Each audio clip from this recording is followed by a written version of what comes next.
Big TV భక్తి సమాచారం WhatsApp ఛానల్లో జాయిన్ అవ్వండి. అన్ని విశేషాలు ఎప్పటికప్పుడు తెలుసుకోండి. అందరికీ నమస్తే, వెల్కమ్ టు బిగ్ టీవీ. నేను మీ గౌతమి. గ్రహణం ఆల్రెడీ మనకి చంద్రగ్రహణం ఈరోజు ఉంటుందని చెప్పి చాలామందికి తెలుసు. మరి గ్రహణం వీడిన తర్వాత ఎవరెవరు ఎలా పాటించాలి? చాలామంది చాలా రెక్లెస్గా ఉంటూ ఉంటారు. ఏముందిలే విడిచిన తర్వాత మనం పెద్దగా సీరియస్గా తీసుకోవాల్సిన అవసరం లేదు, పెద్దగా పాటించాల్సిన అవసరం లేదు అని చెప్పి చాలామంది తలస్నానం చేసి అక్కడితో వదిలేస్తూ ఉంటారు. నిజానికి ఇది ఎంతవరకు కరెక్ట్? ఇలా చేయడం కరెక్టేనా? వీటి గురించి తెలుసుకుంది వారు మనతో పాటు సుభాష్ శర్మ గారు ఉన్నారు.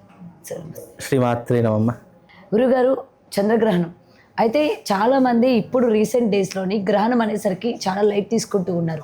మనం పెద్దగా పట్టించుకోవాల్సిన అవసరం లేదు, లేకపోతే మీలాంటి వాళ్ళు చెప్తూ ఉంటారు పర్టికులర్ రాసుల వారి మీద ఎటువంటి ప్రభావాలు ఉంటాయి ఏంటి అని చెప్పి, అయినా కూడా పట్టించుకోకుండా వెళ్ళిపోతూ ఉంటారు. సో గ్రహణం విడిచిన తర్వాత మనం ఎటువంటి నియమాలు పాటిస్తే మంచిది? అండ్ తలస్నానం చేసి వదిలేస్తూ ఉంటారు, అది కాకుండా ఇంకేం చేయాలి? గ్రహణం వీడిన తర్వాత మనం ఎటువంటి ఆహారం అన్నది తీసుకోవాలి అన్న దాని గురించి. తప్పకుండా అండి, చాలా మంచి ప్రశ్న. అంటే ఎంతోమంది సనాతన ధర్మాన్ని పాటించే వారికి మీ ప్రశ్న ఒక ప్రశ్నార్థకంగా మిగులుతుంది. తప్పకుండా తెలియజేస్తాను. వాళ్ళందరికీ కూడా ఈ ప్రశ్న ద్వారా సమాధానం దొరుకుతుందని కూడా నేను అనుకుంటున్నాను. తప్పకుండా తెలియజేస్తాను. ముందుగా వీక్షిస్తున్న ప్రేక్షకులందరికీ శ్రీమాత్రే నమః, శ్రీ గురుభ్యో నమః. ఓం నమో దేవ్యై మహాదేవ్యై శివాయై సతతం నమః. నమ ప్రకృత్యై భద్రాయై నిహతాం ప్రణతాస్మిత. నిజానికి గ్రహణం అనేటటువంటిది దేవతలకు గ్రహణం అనేటటువంటిది పట్టడం ద్వారా దేవతల యొక్క శక్తి క్షీణించబడుతుంది అని శాస్త్రం తెలియజేసినటువంటి విశేషమైనటువంటి విషయం. అయితే ఈ గ్రహణం అనేటటువంటిది ఎలా ఉంటుంది అని అంటే కనుక, ఎప్పుడైనా సూర్యుడు పితృకారకుడు, చంద్రుడు మాతృకారకుడు అని జ్యోతిష శాస్త్రంలో చెప్పడం జరిగింది.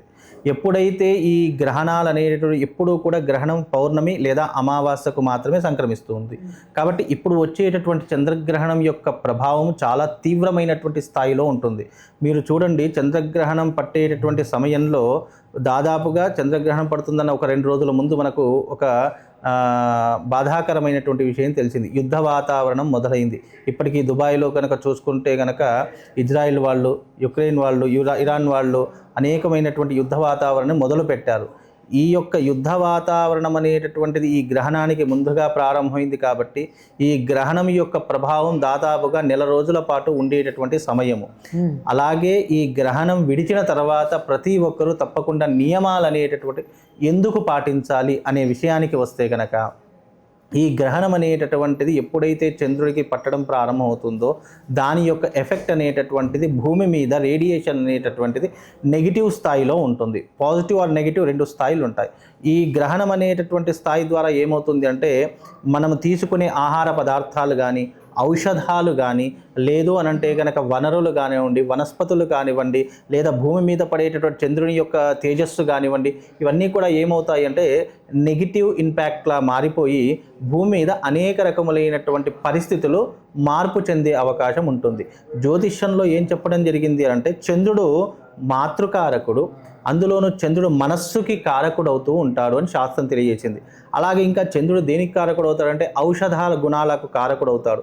చంద్రుడి యొక్క తేజస్సు భూమి మీద పడితేనే ప్రతి ఒక్క మొక్కలో ఔషధం అనేటటువంటిది ఉత్పత్తి అయ్యేటటువంటి అవకాశాలు ఉంటాయి.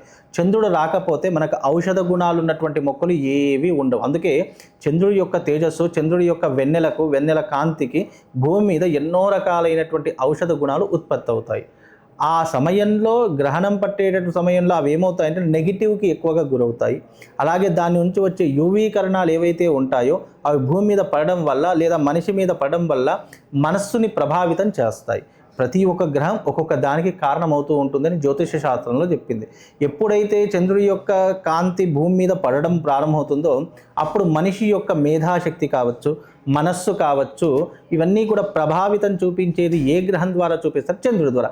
అలాంటి చంద్రుడికి గ్రహణం పడుతుంది కాబట్టి తప్పకుండా దాని నియమాలు పాటించాలి. ఇది ఆగమ శాస్త్రంలో చెప్పినటువంటి కొన్ని పద్ధతులు. ఆగమ శాస్త్రంలో ఏం చెప్పారంటే, ప్రధానంగా ఆలయాలు మూసివేసే సమయంలో కావచ్చు, లేదు అని అంటే కనుక మనుషులు పాటించే నియమాలలో విధానాలు కావచ్చు, పర్టికులర్గా కొన్ని సమయాల్లో తప్పకుండా హిందూ ధర్మం పాటించే ప్రతి ఒక్కరూ, సనాతన ధర్మం యొక్క విలువలు పాటించే ప్రతి ఒక్కరూ ఈ నియమాలు కూడా పాటించాలి.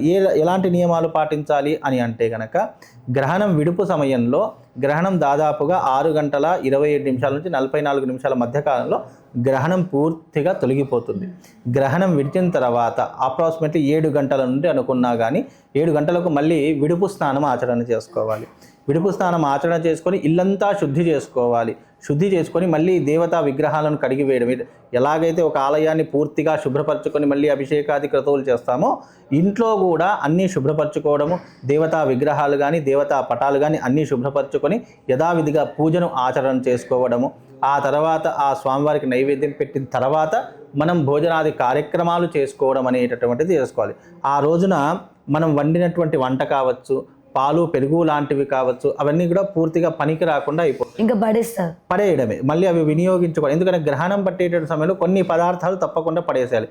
మనం వండుకున్నటువంటి వంట కావచ్చు, పాల పదార్థాలు కావచ్చు, తీపి పదార్థాలు కావచ్చు, లేదు అనంటే కనుక పాలు పెరుగు లాంటివి కావచ్చు, అలాంటివి పూర్తిగా పాడి వేసేయాలి తప్ప మళ్ళీ వాడుకోవడం. ఎందుకంటే గ్రహణ సమయంలో వాటన్నిటిలో విషపు పదార్థాలు ఇమిడీకృతమై ఉంటాయి, లేదా ఆరోగ్య సమస్యలు వచ్చేటటువంటి అవకాశాలు చాలా మట్టుకు ఉంటాయి. కాబట్టి అలాంటి సమయాల్లో ఇవన్నీ కూడా పారివేయాలి, మళ్ళీ కొత్తవి తెచ్చుకోవాలి అని శాస్త్రం తెలియజేసింది.